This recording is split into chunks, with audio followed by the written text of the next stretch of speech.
Thanks. How's the health of the team, Bergie, Rashid, those guys? They're fine, right? I mean, Shakor wrestled last week. I think his injury wasn't as much of an issue as just having not wrestled in a little while and exhausted, a little too much energy getting the first takedown kind of a thing. But yeah, we're good to go. Okay, well, just regarding that, Bergie, you thought last week he was optimistic. What's different this week? I mean, is it a weight thing? Is it an injury thing? I mean, you expect him to go this week? I was just a game day decision last week, but yeah, he's you see him through the window there. He's wrestling hard. He's ready to go. Any problem now? Same thing. I mean, we're expecting him to wrestle this week. Yeah. I guess how close was that decision for Roman to go last time? With Roman, we didn't really. It just wasn't really we weren't going to push anything, so there really wasn't a reason to try to get him to wrestle. It's coming off a week of a week prior where he injured himself, so the more time, the better for him. You expecting a pretty crazy atmosphere out there, or does that make it more fun?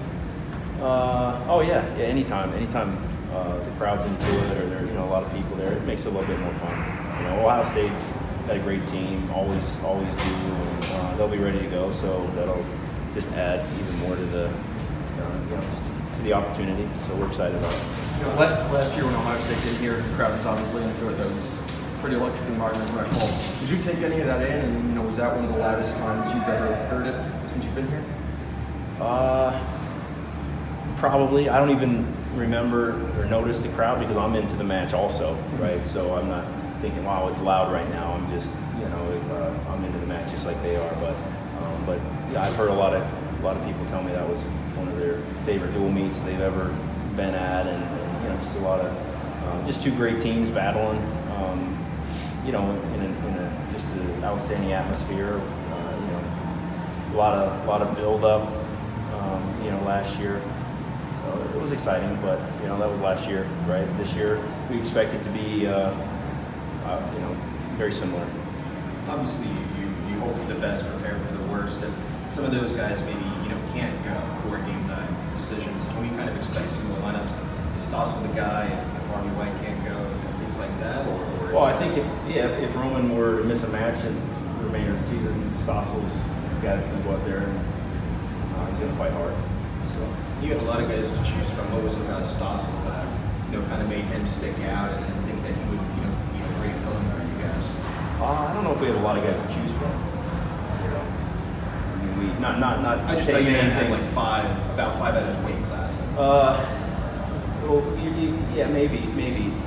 But who's been wrestling and competing and training, with the expectation to possibly step out there and fill in. Stossel's a guy who is consistently training and working hard, and got thrown out against a very tough opponent, but gave a good effort, and I think it was a great experience for him. Being that there's sometimes you guys have a game plan, sometimes you don't. Being now that Ohio State doesn't have that heavyweight at the end of the match, does that sort of that's that heavyweight. Does that sort of change the game plan at all or anything like that? Well, things shift around. They're stronger in other areas, and they lost a couple guys. We lost a couple guys, but still, on paper, it's pretty similar to the way it was a year ago. I'd say, I think they feel pretty good probably about their chances, and we feel good about our chances. So it's just a matter of who goes out there and gets it done on Friday.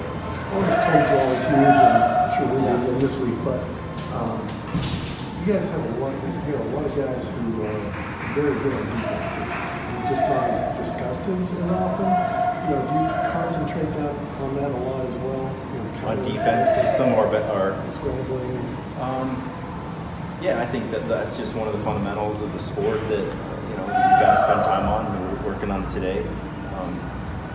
The more advanced a wrestler is, generally, the better they are at mastering the fundamentals, and so that's you'll see that at the next level. If you see kids up at the Olympic level, their fundamentals are great. Of course, they have to bring something.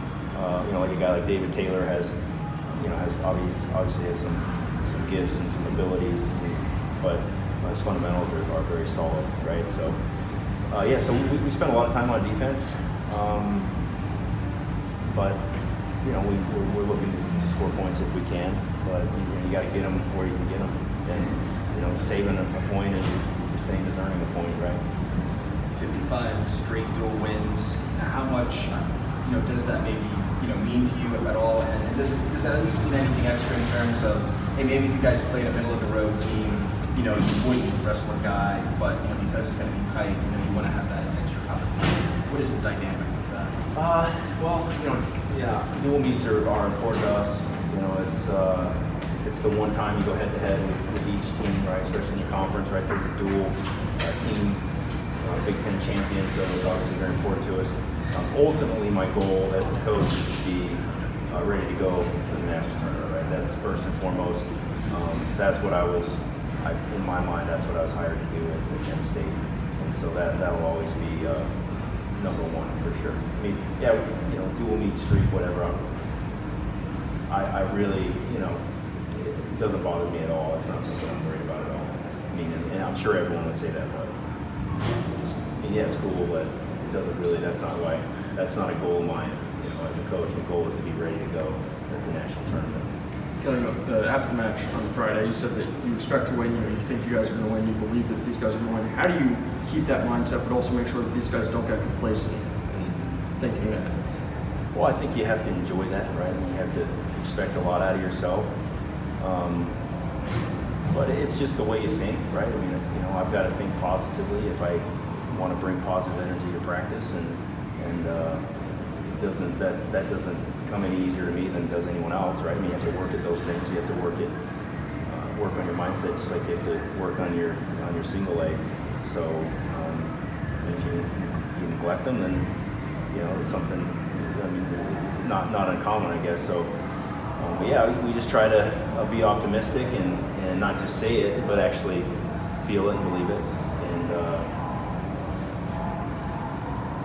I don't. That doesn't mean that we're going to win every match or get a pin in every match. It's just we just want to be the best that we can be. And there's some great teams. So getting excited about we're going to see a great team on Friday. So just getting excited about that opportunity to compete as a staff and as an individual. I mean, if you're not excited about a big match or a chance to win a national title or a Big Ten title, I don't know. You're kind of on your own. I don't know how to help you, right? I mean, that's something you got. That's why we're here. That's why we are in here working every day and working throughout the year. That same question, as far as Joseph is concerned, is he sort of pretty much proven out? I mean, you always had that feeling that he's going to pull that out in all those situations. Well, Vincenzo's a tough kid, and he's gonna battle, right? I mean, he's not gonna get beat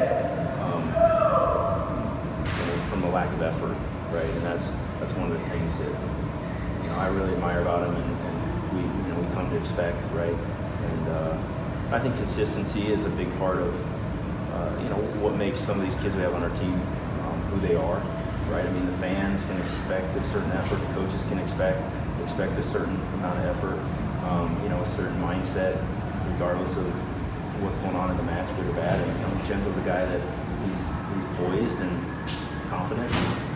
He's going to give his best effort, right? Somebody's going to have to beat him, right? He's also trying to beat everyone else. So that's what makes it a challenge and